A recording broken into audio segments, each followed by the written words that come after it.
नमस्कार, जय हिंद। एक बार फिर हाजिर हूँ सामाजिक विज्ञान कक्षा 7 की जो हमारी पुस्तक चल रही है। आज अध्याय है 21वां, कला एवं स्थापत्य पार्ट 1। वीडियो बड़ा हो सकता है तो इत्मीनान से धैर्य के साथ सुनिए। और एक और सूचना, आज शाम को एक मनोविज्ञान की आपको एक बुक बताऊंगा मैं, उसके अंदर क्या क्या चीज़ें हैं वो भी बताऊंगा। बहुत शानदार बुक रहेगी आपके रीट के लिए, सीटेट के लिए और अन्य एग्ज़ाम के लिए, बहुत शानदार है। तो शाम को वो वीडियो भी आप देख लेना। इस वीडियो को लाइक कर दें, शेयर कर दें सभी को, ताकि बाकी साथी भी जुड़कर लाभ ले सके। प्रारंभ करते हैं फैक्ट टू फैक्ट, सीधी बातें। कला एवं स्थापत्य पहला पार्ट। प्रारंभिक मानव ने दीवारों पर लाल रंग से शिकार के चित्र बनाए। पूछ लिया जाए प्रारंभिक मानव ने चित्र हैं जो किसके बनाए और किस रंग से बनाए, तो शिकार के चित्र बनाए लाल रंग से। ठीक है, आगे बढ़ते हैं। अब बात करते हैं हम इस अध्याय के अनुसार मध्ययुगीन चित्रशैली। मध्ययुगीन चित्रशैली, तो मध्ययुगीन चित्रकला शैली के दो प्रधान केंद्र रहे हैं। मध्ययुगीन चित्रकला जो शैली थी उसके दो प्रधान केंद्र है। कौन कौन से? पहला तो रहा उसमें पश्चिमी भारत का क्षेत्र, पहला पश्चिमी भारत का क्षेत्र। दूसरा रहा उत्तरी पूर्वी भारत का क्षेत्र। पश्चिमी भारत का क्षेत्र और उत्तरी पूर्वी भारत का क्षेत्र। अब इन क्षेत्रों के अंदर भी केंद्र की बात करें तो पश्चिमी भारत के क्षेत्र का जो केंद्र था वो गुजरात और राजस्थान था। पश्चिम में पढ़ते हैं तो पश्चिमी भारत के क्षेत्र का केंद्र गुजरात व राजस्थान, और वहीं उत्तरी पूर्वी शैली का जो केंद्र था वो बंगाल और बिहार रहा। ठीक है, दोनों केंद्रों, अब पूछ लिया जाए किन विषयों पर ये चित्रकारी होती थी यहाँ पर, तो दोनों केंद्रों के जो विषय थे वो जैन व बौद्ध कथाओं पर आधारित थे, और इनको समग्र रूप में पाल शैली कहते हैं। कौन सी शैली? पाल शैली। बनाने की बात करें किस पर बनाए जाते थे, तो ये चित्र ताड़पत्र व कागज़ पर बनाए जाते थे। इन्हें पौथी चित्र भी कहा जाता है। ध्यान रखिएगा, इन्हें पौथी चित्र भी कहा जाता है। अब इस शैली को पहचाने कैसे? पहचान भी पूछी जा सकती है कि इस शैली की पहचान क्या है। तो गरुड़ की सी आगे निकली हुई नाक, पतली आँखें, छोटी ठुड्डी, ऐंठी उंगलियाँ, पतली कमर, ये इस शैली के चित्रों की पहचान है, इस शैली की पहचान है। रंगों के बारे में भी पूछा जाता है कि इस शैली में किन रंगों का प्रमुखतया से प्रयोग होता है। तो इस शैली के अंदर लाल, नीले, पीले रंगों का प्रयोग किया जाता था। लाल, नीले, पीले रंगों का प्रयोग किया जाता था। और राजस्थानी जो चित्रकला की उत्पत्ति है, ध्यान रखिएगा, यह प्रश्न पूछा जा सकता है। राजस्थानी चित्रकला की जो उत्पत्ति है वो पश्चिमी भारतीय शैली से मानी जाती है। ठीक है, अब हम बात करते हैं सल्तनत कालीन स्थापत्य की। सल्तनत काल के अंदर स्थापत्य का कैसे क्या उन्नति रही, तो पश्चिम एशिया के प्रभाव से हिंदुस्तान में भी मस्जिदें बनने लगी। हिंदुस्तान में मस्जिदों का बनने का जो क्रम है किसके प्रभाव से शुरू हुआ? पश्चिमी एशिया के प्रभाव से। इस्लामिक शैली वाला देश का सबसे पहला भवन जिस पर इस्लामी शैली का प्रभाव पड़ा वो भवन है, भवनों का समूह दिल्ली के पास महरौली में बना। ठीक है, इस्लामिक शैली वाला देश का सबसे पहला भवन समूह है वो दिल्ली के पास महरौली में बना था। यहाँ पर देखिए, कुव्वत उल इस्लाम मस्जिद के समीप ही दुनिया की मशहूर कुतुब मीनार देखने को आपको मिलती है। सल्तनत काल के बाद में देखते हैं मुग़ल कालीन स्थापत्य। तो दिल्ली में हुमायूं का मकबरा और आगरा में ताजमहल। दिल्ली में तो हुमायूं का मकबरा, आगरा में ताजमहल मुग़ल स्थापत्य के अभूतपूर्व नमूने हैं। आगे देखते हैं फैक्ट। ये फैक्ट बहुत ही महत्वपूर्ण, ध्यान रखिएगा। शाहजहाँ द्वारा निर्मित दिल्ली का लाल किला मुख्यतः रिहायशी किला था, सामरिक महत्व का नहीं। शाहजहाँ ने जो दिल्ली में लाल किला बनवाया था वो मुख्यतः रिहायशी किला था, सामरिक महत्व का नहीं था। वहीं आगरा में जो किला बना वो सामरिक महत्व का भी था, ये ध्यान रखिएगा। और इसको, आगरा वाले किले को, यूनेस्को ने वैश्विक विरासत घोषित किया है। आगे देखते हैं। दिल्ली के लाल किले को हिंदुस्तान में राज्य सत्ता का द्योतक माना गया है।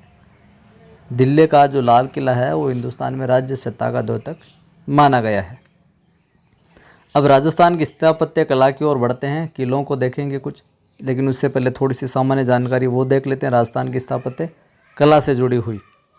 तो भारत में सिंधु सभ्यता के उत्खनन से और राजस्थान में कालीबंगा, जो हनुमानगढ़ और आहड़ सभ्यता के उत्खनन से ही सुनिश्चित आवास की एक नगरीय सभ्यता के अवशेष हमें देखने को मिलते हैं। भारत में तो सिंधु सभ्यता के उत्खनन से, और राजस्थान के अंदर बात करें तो कालीबंगा और आहड़ के उत्खनन से।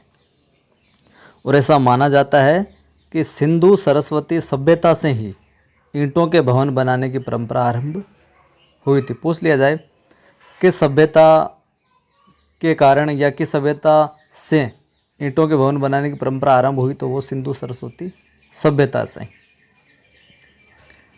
अब हम बात करेंगे मौर्य युग में। तो इस समय तो ईंटों से बन रहा था, तो मौर्य युग में लकड़ी से निर्मित भवन व राजमहल बनने का विवरण देखने को मिलता है। मौर्य युग में लकड़ी से पाटलिपुत्र के भव्य महलों का उल्लेख यूनानी दूत मेगस्थनीज ने भी किया है।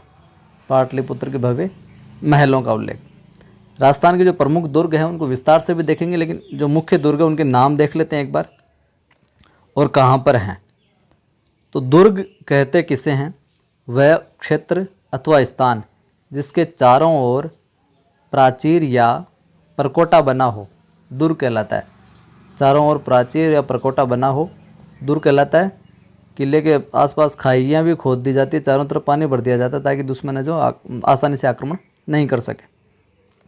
प्रमुख जो किले राजस्थान में वो देखिए, चित्तौड़गढ़ चित्तौड़ में है, कुंभलगढ़ राजसमंद में, चित्तौड़गढ़ चित्तौड़ में, कुंभलगढ़ राजसमंद में, जालोर दुर्ग जालोर में, रणथंभौर, यहाँ पे थोड़ा मिस्टाइप हो गया, रणथंभौर सवाई माधोपुर में, तारागढ़ बूंदी में,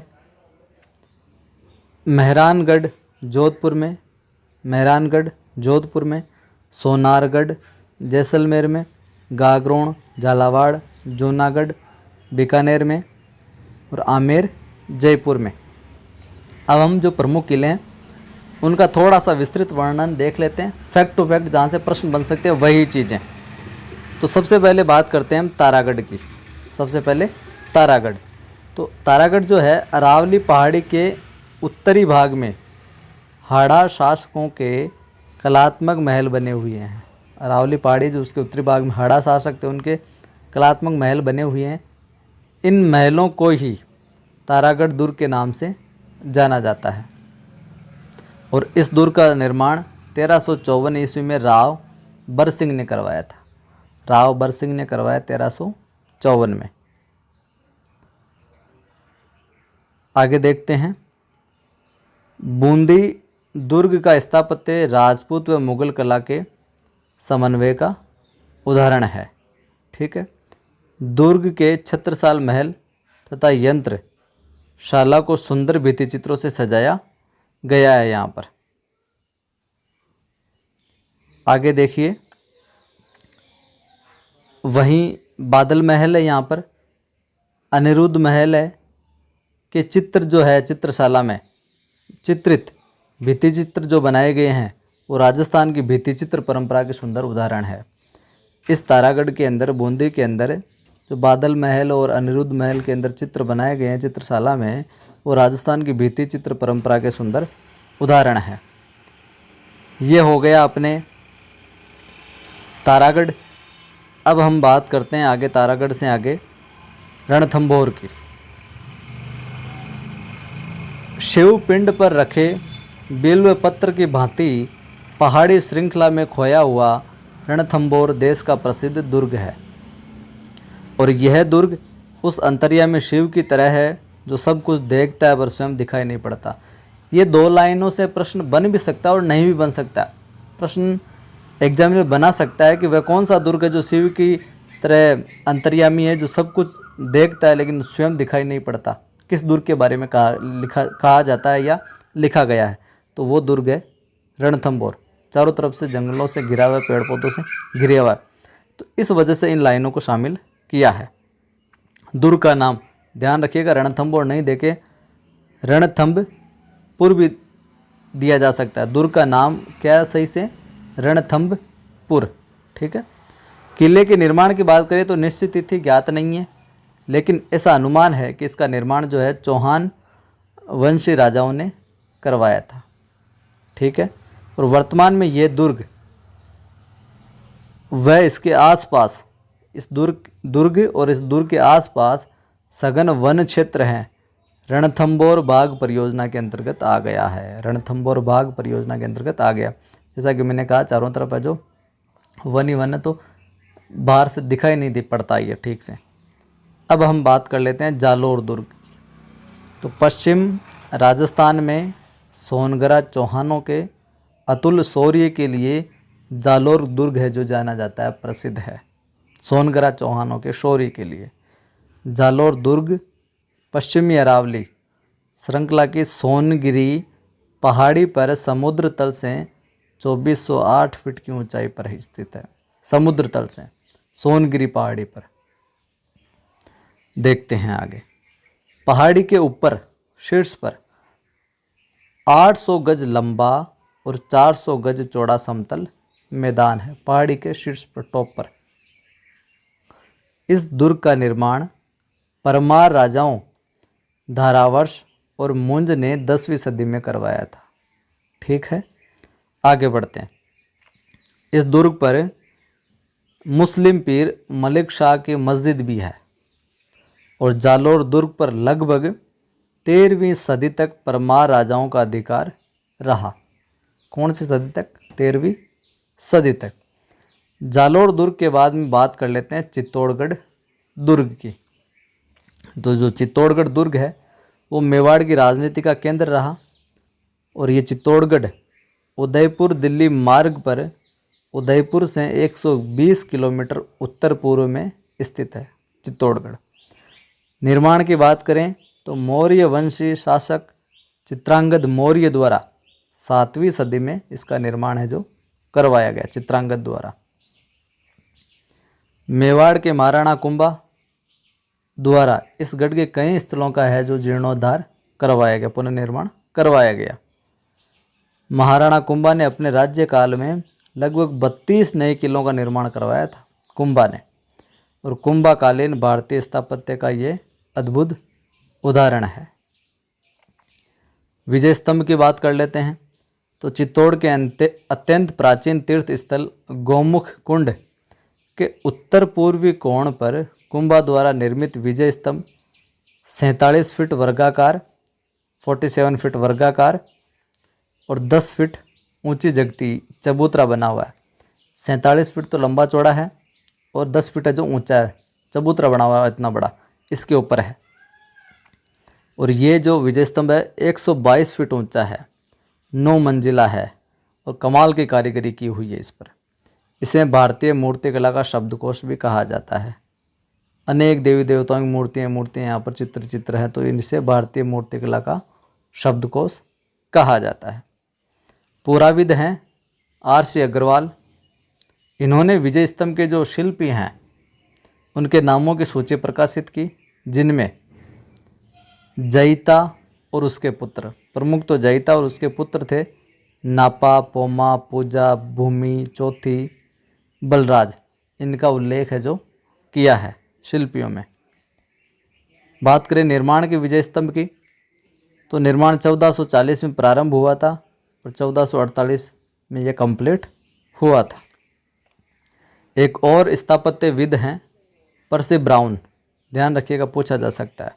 स्थापत्यविद परसी ब्राउन, इनकी मान्यता है कि मुस्लिम कारीगरों ने भारतीय स्थापत्य के पारस्परिक आकारों में स्थानीय रूपों को मिलाकर आवश्यकता अनुरूप संशोधन कर एक विशिष्ट स्थापत्य शैली का निर्माण किया, जिसे इंडो इस्लामिक शैली नाम दिया गया। इंडो इस्लामिक शैली नाम दिया गया। यह था अपना 21वां अध्याय का पार्ट 1 कैसा लगा कमेंट करके बताएं, अच्छा लगा हो तो लाइक कर दें, शेयर कर दें। और शाम को मैं आपको शिक्षा मनोविज्ञान की एक बहुत ही शानदार पुस्तक के बारे में बताऊंगा, जिसका लिंक भी आपको मैं शाम के वीडियो में डिस्क्रिप्शन में दे दूंगा, तो आप ख़रीद सकते हैं वहाँ से। जय हिंद।